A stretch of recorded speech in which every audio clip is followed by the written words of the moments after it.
कथेचा कालचा भाग. हो ग, पूर्ण बरा होईल. आणि जेव्हा तो बरा होईल तेव्हा आपण तिघे मिळून मस्त मज्जा करू. अनुष्का तिच्या खांद्यावर हात टाकून बोलली. तसं गार्गी हसली आणि दोघी पण तिथून बाहेर पडल्या. आता पुढे. रात्री रिसेप्शन होतं आणि उद्या अनुष्का तिथून जाणार होती. त्यामुळे दोघी पण आवारात मस्त गप्पा मारत होत्या. आज गार्गी आणि अनुष्का खुश होत्या कारण शशी खुश होता. जानू, तुझ्या हातावरची मेहंदी एकदम मस्त रंगली आहे. काय केलंस त्याच्यावर? अनुष्काने आरशात बघून लिपस्टिक लावत विचारलं. आज तिने मस्त घागरा घातला होता. काही नाही ग, गार्गी हाताची मूठ करत बोलली. सगळे माझ्या मेहंदीच्या मागे का लागले आहेत? मी चेंज करून आले, गार्गी बोलली आणि वॉशरूममध्ये पळाली. बाहेर हॉलमध्ये खूप छान छान सजावट केली होती आणि आता पाहुणे यायला सुरुवात झालेली. थोड्या वेळात हॉल बहारून गेला. काही निवडक नातेवाईक आणि मंदारच्या फ्रेंड्सला बोलवलं होतं. मंदारची फॅमिली आणि राघवची फॅमिली यांच्याशी बोलण्यात व्यस्त होती. तेवढ्यात अनुष्का आणि मंदार एकमेकांच्या हातात हात घालून खाली उतरले. सगळ्यांनी टाळ्या वाजवल्या. त्यांच्यासाठी छोटा स्टेज बनवून त्यावर चेअर ठेवला होत्या. ते दोघं पण तिथं जाऊन उभे राहिले. मग प्रत्येकजण येऊन त्यांना शुभेच्छा देत होते आणि गिफ्ट देत होते. फोटोग्राफर फोटो काढण्यात व्यस्त होता. स्वरा, अगं ती कुठे आहे? मेघनाने इकडे तिकडे बघत विचारलं. कोणती? स्वराने विचारलं. अगं आपली दुश्मन गार्गी, ती हिच्यासोबत राहायला आलेली ना? मेघना स्वराला बोलली. असेल इथंच कुठंतरी. तुला काय करायचं आहे तिच्याशी? स्वरा थोडी रागात बोलली. काही नाही, असंच विचारलं, मेघना बोलली. काही करायचा पण विचार करू नको. तुझे 3rd क्लास पॅन तुझ्यावरच उलटतात. लास्ट टाइमच आठवतंय ना? 2 दिवस टॉयलेटच्या फेऱ्या मारत होतीस. स्वरा ठसक्यात बोलली आणि मेघना गप्प बसली. ती बघ ती आली. स्वराने एका बाजूला इशारा करत बोलली. तसं मेघनाने त्या बाजूला पाहिलं तर गार्गी कोणाशी तरी बोलत उभी होती. तिने थोडासा गुलाबी आणि सोनेरी काठ असलेला घागरा घातला होता. हलके ब्राऊन आणि थोडेसे कर्ल केलेले केस मागे मोकळे सोडले होते. स्वरा, काय पण बोल, पण ही दिसते एकदम छान, एखाद्या नाजूक प्रिन्सेस सारखी, मेघना नकळत बोलून गेली. आणि जेव्हा तिच्या लक्षात आलं तेव्हा तिने लगेच जीप चावून स्वराकडे पाहिलं तर स्वरा तिच्याकडे रागात बघत होती. सॉरी, म्हणजे मला वाटलं, ते बोलले. पण तुझ्यापेक्षा छान नाही आहे ती. तसंही तिला काही स्टाईल पण नाही आणि ड्रेसिंग सेन्स तर 0 आहे, मेघना सावरत बोलली. त्याच वेळी बरोबर त्या दोघींच्या पाठून आवाज आला. तसं दोघींनी मागे वळून पाहिलं तर राघवची मॉम उभी होती. ओ आंटी, हाय, स्वराने गडबडून ग्रीट केलं. मेघना एकदम करेक्ट बोलली. ती मुलगी एकदम एखाद्या मेडसारखी आहे. त्या उलट तू एकदम मॉडर्न आणि स्टायलिश आहेस. मला तर आश्चर्य वाटतं की अजूनपर्यंत तू राघवला लग्नासाठी राजी कसं केलं नाहीस, मिसेस मराठेंनी उपहासाने विचारलं. आणि स्वराचा चेहरा पडला. आंटी, राघवला लग्नच करायचं नाहीये तर मी कसं राजी करणार, स्वरा बोलली. ते पण आहे, पण लक्ष ठेव की तो तुझ्यापासून दूर जाणार नाही, मिसेस मराठे दूर या शब्दावर जोर देत बोलल्या. स्वराने होकारार्थी मान हलवली पण तिच्या चेहऱ्यावर शंकाच जास्त दिसत होती. वरती जाऊन बघ, राघव अजून का नाही आला, मिसेस मराठे बोलल्या. तसं स्वरा लगेच तिथून वरती गेली. इकडे गार्गी आणि अनुष्काची वहिनी बोलत उभ्या होत्या. केवढं छान घर आहे ग, एखाद्या महालासारखं, वहिनी घर बघत बोलत होत्या. होय, गार्गीने पण त्यांना दुजोरा दिला. तेवढ्यात वेटरने त्यांना ज्यूस आणून दिला. त्या दोघींनी तो घेतला. वहिनी ज्यूस तोंडाला लावणार तेवढ्यात मागून कोणीतरी त्यांना धक्का दिला. तसं त्यांच्या हातातला ज्यूस समोर उभा असलेल्या गार्गीच्या अंगावर सांडला. उप्स. गार्गी लगेच मागे झाली, पण तोपर्यंत ज्यूस तिच्या खांद्यावरून ओघळत खाली टॉपपर्यंत गेलेला होता. OMG गार्गी, सॉरी ग. या मंदला थोडं पण दिसत नाही. वहिनी त्यांना धक्का मारून गेलेल्या एका माणसाकडे बघत बडबड करू लागल्या. इट्स ओके वहिनी. गार्गी एका हाताने टॉप झटकत बोलली. अगं पण तुझा पूर्ण टॉप भिजला. तू कालपासून कोणत्या रूममध्ये राहते? तिथं जाऊन चेंज करून ये जा पटकन, वहिनी बोलल्या. गार्गीने ज्यूस तिथंच ठेवला आणि वरती गेली. ती जसजशी तिच्या रूमजवळ जात होती तसं तिला काही आवाज ऐकू येऊ लागले. बहुतेक राघवच्या रूममधून येत होते. तिची चालण्याची गती एकदम हळू झाली आणि ती तिच्या रूमऐवजी राघवच्या रूमजवळ गेली. दरवाजा उघडाच होता आणि समोर स्वराने राघवला मागून मिठी मारली होती. राघव, थांबूया ना इथंच काही वेळ. किती दिवसानंतर आपण असं भेटतोय. स्वरा लढीवाळपणे त्याच्या पाठीला गाल घासत बोलत होती आणि ते दृश्य पाहून गार्गीचे डोळे आणि मन दोन्ही भरून आलं. तिलाच कळलं नाही की काय होतंय, पण कुणीतरी हृदयात सुई टोचत असल्याची भावना तिला जाणवून गेली. स्वरा. थोडं वैतागून स्वराचे दोन्ही हात बाजूला केले आणि तो मागे वळाला आणि त्याचवेळी त्याची नजर दरवाजामध्ये उभे असलेल्या गार्गीवर पडली. गार्गी.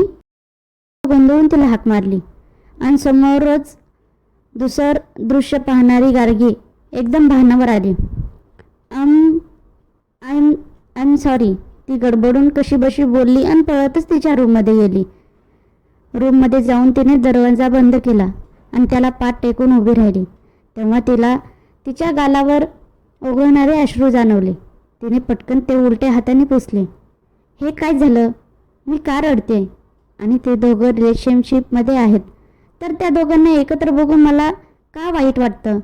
हे काय होतंय? गार्गी, तू मूर्खासारखे त्यांना तिथं बघत का उभी राहिली होतीस? एखाद्याचं प्रायव्हेट लाईफ बघणं गुन्हा आहे आणि तू जाऊन तिथं उभी राहिली. पण काय होतंय? मला वाईट का वाटत आहे? बाप्पा प्लीज या सगळ्यातून मला बाहेर काढ. काहीतरी वेगळं वाटत आहे. प्लीज मला मदत कर. गार्गी बेडवर जाऊन हताशपणे बसली. अजूनही तिच्या डोळ्यासमोरून मगाचा सीन जात नव्हता. तिने तिच्या हृदयावर हात ठेवला. आज हार्टबीट्स थोड्या वेगळ्या वाटत होत्या. त्याचवेळी हाताला चिकट ज्यूस लागला. अरे देवा, हे साफ करायचं तर राहिलंच. मी पण ना कुठल्याही गोष्टींमध्ये हँग होऊन जाते. तिने लगेच उठून दुपट्टा काढला आणि बेडवर फेकला. मग वॉशरूममध्ये गेली. खांद्यावरचा ज्यूस साफ करताना पण तिच्या नजरेसमोर राघव आणि स्वराच येत होते आणि त्यामुळे ती स्वतःवरच जाम चिडत होती. तिने तिच्या टॉपवरचा ज्यूस साफ केला. आता दुसरं काहीच घालण्यासारखं नव्हतं म्हणून ती तेच घालून बाहेर आली आणि बाहेर बेडवर राघवला पाठमोरा बसलेलं पाहून शॉक झाली. तिची पावलं तिथंच घुटमळली. आता हा जाब विचारायला आला आहे का? त्याचे प्रायव्हेट क्षण मी पाहिले म्हणून. शिट, आता हा रागवेल का? काय करू? पुन्हा वॉशरूममध्ये जाऊन बसू का? म्हणजे हा वाट बघून निघून जाईल. गार्गी मनातच विचार करत मागे वळली आणि त्याचवेळी त्याची मागून हाक आली. गार्गी, पुन्हा वॉशरूममध्ये जायचं आहे का? त्याचा आवाज आला तसं तिने मागे वळून पाहिलं. तो पुढे बघूनच बोलत होता. तिने एक सुस्कारा सोडला आणि त्याच्यासमोर जाऊन उभी राहिली. तो फोनमध्येच काहीतरी बघत होता. तिचं लक्ष त्याच्या हातावर गेलं. त्याचा हात तिच्या दुपट्ट्यावर होता. तिने लगेच पुढे होऊन तिचा दुपट्टा ओढून घेतला आणि खांद्यावर टाकला. तसं चमकून त्याने तिच्याकडे पाहिलं. ते दुपट्टा होता तुमच्या हाताखाली, ती बोलली. ओ, राघवने भुवया वर करत बोलला. तुमचे काय काम आहे इथं? गार्गीने काहीतरी विचारायचं म्हणून विचारलं. मनात थोडासा राग खदखदत होता तो आवाजातून बाहेर पडलाच. हे घर माझं आहे, मी कुठे पण जाऊ शकतो, राघव निर्विकारपणे बोलला. अच्छा, मग मी जाते, गार्गी बोलली आणि जायला वळली तसं मागून त्याने तिचा हात पकडला. तिने लगेच चमकून त्याच्याकडे पाहिलं. गार्गी, तू थोड्या वेळापूर्वी जे पाहिलं दॅट वॉज जस्ट मिसअंडरस्टँडिंग. तिने मला हक केलं होतं, जबरदस्ती, मी नव्हतं केलं, राघव शांतपणे बोलला आणि गार्गीने आश्चर्याने त्याच्याकडे पाहू लागली. हे सगळं तुम्ही मला का सांगत आहात, तिने विचारलं. आय डोंट नो, पण तू पळत आली ना आम्हाला पाहून, सो मला वाटलं की तुला सांगावं. राघव त्याच्या हातातल्या तिच्या हाताकडे बघत बोलला आणि त्याच वेळी त्याच्या चेहऱ्यावर एक्सप्रेशन अचानक बदलले. जी अजून गोंधळलेली होती ती त्याच्या बदलत्या एक्सप्रेशनमुळे जास्तच गोंधळली आणि तिने पण हाताकडे पाहिलं. राघव, ते नाव स्पष्ट तिच्या हातावर दिसत होतं. तिने पटकन त्याच्या हातातून हात हिसकावून घेतला. मी जाते, खाली सगळे वाट बघत असतील, गार्गी गडबडून बोलली आणि पळतच दरवाजाकडे पळाली. तिने दरवाजा उघडायला जोर लावला पण दरवाजा उघडतच नव्हता. तिने गोंधळून वरती पाहिलं तर राघवने एका हाताने दरवाजा अडवून ठेवला होता. हा इतक्या लवकर कसा आला? ती मागे वळून दरवाजाला टेकली आणि त्याच्याकडे बघू लागली. तो तिच्याकडेच बघत होता. तो थोडा पुढे सरकला तसं तिने अंग चोरून घेतलं. त्याच्या चेहऱ्यावर थोडं वेगळे भाव दिसत होते. धड राग पण वाटत नव्हता. तिला त्याचे एक्सप्रेशन आजपर्यंत तरी कळाले नव्हते, त्यामुळे तिने तो नाद सोडला. सर, दरवाजा सोडा, मला जायचं आहे, ती हिम्मत करून बोलली. तिला सध्या स्वतःचे वाढलेले हार्टबीट्स ऐकू येत होते. ठकठक ठकठक ठकठक. त्याच्या अशा जवळ असण्याने या हार्टबीट्स हातोडीसारख्या का वाजतात ते आजपर्यंत तिला कळालं नव्हतं. तुझ्या हातावर माझं नाव का आहे? राघवने तिच्या डोळ्यात बघत विचारलं आणि गार्गीने आवंडा गिळला. तो तिच्या एकदम जवळ होता. त्याने सोडलेले श्वास तिला एकदम हलकेसे तिच्या चेहऱ्यावर जाणवत होते आणि मग पूर्ण शरीरात थंडी लागावी तशी हुडहुडी भरत होती. गार्गी, त्याने पुन्हा हाक मारली. आता याला काय सांगू? त्या दीदीने याचं नाव का काढलं ते मला पण माहीत नाही. पूर्ण जगात तिला पण हेच नाव चांगलं वाटलं होतं का? गार्गी घाबरून त्याच्याकडे बघत होती. टेल मी, त्याने पुन्हा विचारलं. तुमचं नाव कुठं आहे? तिने अडखळत विचारलं. त्याने पुन्हा तिचा हात पकडला आणि तिच्या समोर धरला. राघव, इट्स माय नेम, तो तिच्या हातावरच्या नावाकडे इशारा करत बोलला. हे नाव तुमचं नाही, ती अडखळत मनात शब्दांची जुळवाजुळव करत बोलली. तिने त्याच्या हातातून हात सोडवला. व्हॉट? माझं नाही, मग कोणाचं आहे? राघवने कपाळावर आट्या पाडत विचारलं आणि त्याच्या आवाजातला राग पाहून ती जास्तच घाबरली. ते राघव सिंग, गार्गी अडखळत बोलली. हु इज राघव सिंग? त्याने तिच्या पाठच्या दरवाजावर जोरात हात आपटला आणि विचारलं. त्याच्या आवाजाने तिने घाबरून डोळे बंद केले. Tell me dam it, who is he? त्याने पुन्हा मोठ्या आवाजात विचारलं. तिने डोळे उघडून त्याच्याकडे पाहिलं. तो रागात तिला बघत होता. तिला थोडं रडायलाच आलं. उठसूट येतो आणि मला रागवतो. तिने तोंड बारीक केलं. मला नाही सांगायचं. आणि मी का सांगू? मी तुम्हाला विचारलं का काही? स्वरा मॅडमबद्दल, तुमच्याबद्दल नाही ना? मग मला का विचारता? तिने रडक्या आवाजात उत्तर दिलं. मी सांगितलं ना मगाशी, तू पाहिलं ते मिसअंडरस्टँडिंग होतं. मी असं काहीही केलं नाही जसं तू समजते, राघव शांत होत बोलला. पण मी तुम्हाला काही विचारत नाही तर तुम्ही का सांगत आहात? सर, मला का स्पष्टीकरण देत आहात? तुम्ही दोघे लवर्स आहात आणि तुमच्यात काय होतंय त्याच्याशी मला काही घेणं देणं नाही. मी तुमची एम्प्लॉई आहे आणि तुम्ही माझे बॉस. सो तुमचं आणि माझं फक्त ऑफिशियल रिलेशन आहे. हे लक्षात ठेवा. Don't be personal please. दरवाजा सोडा, मला बाहेर जायचं आहे. गार्गी आता थोडं मोठ्याने रागात बोलली. तिचे डबडबलेले डोळे पाहून त्याने हात पाठीमागे घेतला. तसं तिने लगेच दरवाजा उघडला आणि थोडं पळतच तिथून बाहेर पडली. शी वॉज राईट. मी का माझ्या पर्सनल गोष्टीबद्दल तिला एक्सप्लेनेशन देतोय. राघव ती गेलेल्या दिशेकडे बघून विचार करत होता. पण दुसऱ्याच क्षणी, but who is that Raghav Singh? आणि त्याचं नाव तिच्या हातावर का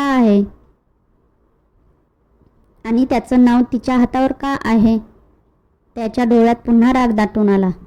त्याने दरवाजावर जोरात हात आपटला आणि रागात बूट आपटत तो पण खाली गेला. खाली आल्यावर त्याने सगळीकडे त्याची नजर फिरवली तर गार्गी आता अनुष्काच्या वहिनीजवळ उभी होती. दोघांची नजरानजर होताच गार्गीने गडबडून दुसरीकडे बघायला सुरुवात केली. वहिनी, आपण तिकडे जाऊन बसूया का? म्हणजे इथं खूप गर्दी आहे ना.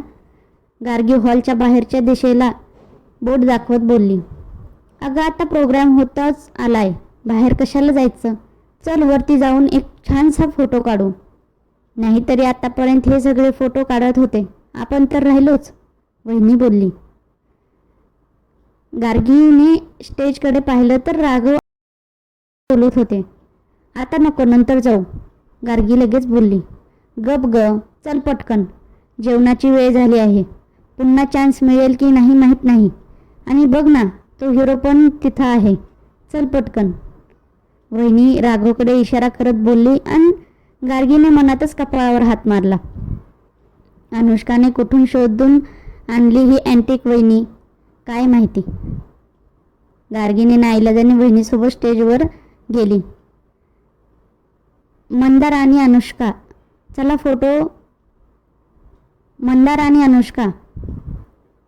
एक फोटो होऊन जाऊ द्या. वहिनी राघवच्या शेजारी उभा राहत बोलली. वहिनी, फोटोसाठी दादाला तरी घेऊन या, अनुष्का लगेच बोलली. अरे हो, आलेच मी.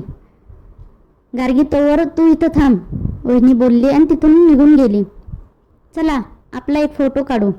जानू इथं उभी. अनुष्काने गार्गीला बोलवलं. गार्गी लगेच तिच्या शेजारी जाऊन उभी राहिली. राघव मंदारच्या जवळ उभा होता. फोटोग्राफरने लगेच फोटो काढला. तेवढ्यात दादा वहिनी आले. गार्गी, तू त्या बाजूला जाऊन उभी राहा, आम्ही दोघं इथं उभं राहतो, वहिनी बोलल्या. आता गार्गीकडे पर्याय नव्हता. ती जाऊन राघवच्या शेजारी थोडं अंतर ठेवून उभी राहिली. गोल गोल फिरून याच्यात जवळ येऊन पडते मी. गार्गीने फोटोग्राफरकडे पाहून एक स्मित हास्य दिलं. तुम्ही थोडं आणखी या बाजूला सरका, फोटोग्राफर बोलला. गार्गीने रागात त्याच्याकडे पाहिलं आणि राघवच्या साईडला झाली. आणखी थोडं, फोटोग्राफर तिला इशारा करत बोलला. गार्गी आणखी थोडंसं त्याच्याकडे सरकली. आणखी थोडं, फोटोग्राफर पुन्हा बोलला. आणि गार्गी आता खाऊ की घेऊ या नजरेने फोटोग्राफरला बघू लागली. आता काय याच्या अंगावर जाऊन बसू का? गार्गी विचार करतच होती की ती अचानक राघवच्या बाजूला ओढली गेली. एकदम त्याच्या मिठीतच. तिने चमकून त्याच्याकडे पाहिलं तर त्याने तिच्या कमरेत हात घालून तिला ओढलं होतं. तिने लगेच इकडे तिकडे पाहिलं. हे देवा, कोणी पाहतंय का? फोटोग्राफर व्यतिरिक्त कोणीच पाहिलं नाही. Don't worry, smile please, Raghav तिच्या कमरेवरचा हात काढत हळू आवाजात बोलला. पण सध्या तिची अवस्था अशी होती की धड हसता पण येत नव्हतं, कारण आता तिच्या पोटात बटरफ्लाय डान्स करत होते आणि पोटात इतक्या गुदगुल्या होत होत्या की तिला तिथं धड उभं पण राहता येत नव्हतं. By the way, you are looking like a fairy princess in this pink ghagra and your mehndi, Raghav हळू आवाजात बोलला. पण गार्गी एवढी गोंधळली होती की तिने ते ऐकलंच नाही. तिला फक्त मेहंदी ऐकू आलं आणि तिच्या चेहऱ्यावर 12 वाजले. पुन्हा मेहंदी. फोटोग्राफरने फोटो क्लिक केला तसं गार्गी विजेच्या गतीने स्टेजवरून खाली उतरली. एका सुटकेचा निश्वास सोडून तिने स्टेजकडे पाहिलं तर आता राघव तिथल्या गेस्टसोबत बोलण्यात बिझी दिसत होता. बस, हा मेहंदीबद्दल सगळं विसरून जावा. काहीतरी जादू व्हावी आणि हा माझ्या हातावरचं नाव विसरून जावा. नाहीतर याचा सगळा राग ऑफिसमध्ये काढेल, ती मनातच प्रार्थना करत होती. थोड्याच वेळात डिनर झाला आणि मग एक एक करून सगळे गेस्ट जाऊ लागले.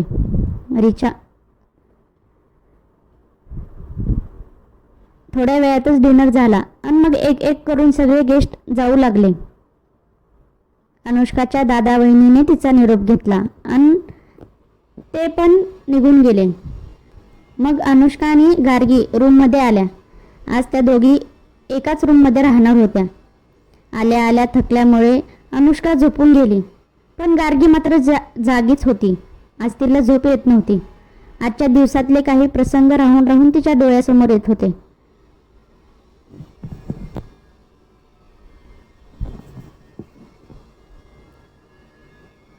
राघव आणि स्वराला एकत्र पाहिलेला क्षण आठवून तिला त्रास होत होता. डोळे मिटले की रोज झोपणारी ती आज मात्र काही करून तिला झोप येत नव्हती. ती बेडवरून उठली, पण आता लाईट लावून अनुष्काची झोपमोड करायला नको म्हणून ती बाहेर आली. बाहेरच्या कॉरिडॉरमधून पुढे बाल्कनी होती जी गार्डनला लागून होती. ती चालत चालत तिथं गेली आणि उभे राहून खालचे दृश्य बघू लागली. गार्डनमध्ये लाईट होती, पण सगळीकडे भयान शांतता होती. तिला खूप एकटं वाटू लागलं. ती लगेच मागे वळली आणि तिच्या तोंडातून किंचाळी बाहेर पडणार तोच त्याने तिचं तोंड हाताने दाबलं. Why are you scared? I am monster, त्याने रागात विचारलं. तिने डोळ्यांनीच नाही म्हणून सांगितलं. त्याचा हात अजूनही तिच्या तोंडावर तसाच होता आणि ती मागच्या कट्याला दाबली गेली होती. टेल मी, तू का घाबरली? त्याने पुन्हा विचारलं. तिने हाताने त्याचा हात पकडला आणि खाली घेतला. तिच्या नाजूक हातांचा स्पर्श होताच त्याचा राग कुठल्या कुठं पळाला. एक वेगळीच जाणीव सर्वांगाला स्पर्शून गेली, पण तिने लगेच त्याचा हात सोडून पण दिला. त्यामुळे त्याचं मन पुन्हा खट्ट झालं. तुम्ही अचानक समोर आलात सो, ती श्वास घेत बोलली. सो काय, मी तुला भूत वाटलो काय? त्यांनी विचारलं आणि तिने ओशाळून नकारार्थी मान हलवली. तू इतकं का घाबरते? आय मीन, बऱ्याच वेळा तुला मी अंधारात घाबरताना पाहिलं आहे. राघवने विचारलं. माहीत नाही, ती म्हटली. तुला काय माहीत आहे मग? तो म्हटला. तिने गोंधळून त्याच्याकडे पाहिलं. हा काय विचारतो तेच कळत नाही. लिव्ह इट, तो बोलला आणि तिच्या शेजारी कट्ट्याला टेकून उभा राहिला. तिला थोडं ऑकवर्ड वाटू लागलं. एकतर इतकी रात्र, भयान शांतता आणि त्यात हा जोडीला. ती थोडं त्याच्यापासून बाजूला झाली आणि पुन्हा वळून खाली फुलांकडे पाहू लागली. आता तो आलाय तर लगेच तिथून जाणं पण योग्य वाटत नव्हतं. Do you like flowers? राघवने गार्गीला विचारलं. हो, सगळ्यांनाच आवडतात, गार्गी म्हटली. तिला पण खूप आवडायचे. राघव मागे फिरून फुलांकडे बघत बोलला आणि गार्गीने चमकून त्याच्याकडे पाहिलं. कारण आज पहिल्यांदा राघव काहीतरी वेगळं बोलत होता, त्याच्या पर्सनल लाईफमधलं. चॅनलवर सबस्क्रायबर्स खूप कमी आहेत. कथा आवडली तर प्लीज सबस्क्राईब करत जावा. कथेचा आजचा भाग कसा वाटला ते कमेंट करून सांगा. भेटू उद्याच्या भागात. धन्यवाद.